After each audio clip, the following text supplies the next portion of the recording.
PESR institute and college, Prasanna plan, 8 Sundarwadi, Chhatrapati Sambhajinagar. भविष्याचे no tension, घ्या आजच admission. PESR institute and college. Morshi तालुक्यातील खानापूर येथे कर्ज आणि नापिकीला कंटाळून एका युवा शेतकऱ्यानं गळफास लावून आत्महत्या केल्याची घटना दिनांक 4 नोव्हेंबर रोजी उघडकीस आली आहे। स्वतःच्या मालकीची 4 एकर शेतीतील तूर आणि कपाशीची अवस्था पाहून डोक्यावर असलेला कर्जाचा डोंगर फेडायचा कसा या विवंचनेत राहत्या घरातच गळफास लावून आत्महत्या करण्यात आली।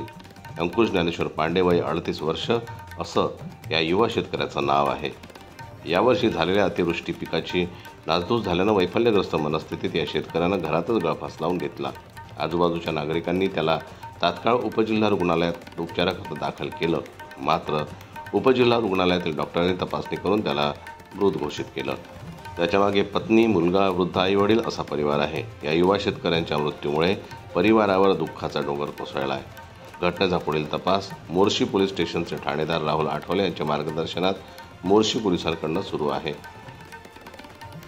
जनमत लाईव्ह न्यूज करता मोर्शीहून सोमेश्वर शहाणे यांची रिपोर्ट। मराठी बातम्यांसाठी जनमत लाईव्हला लाईक करा, सबस्क्राईब करा आणि बेल आयकॉनला दाबायला विसरू नका।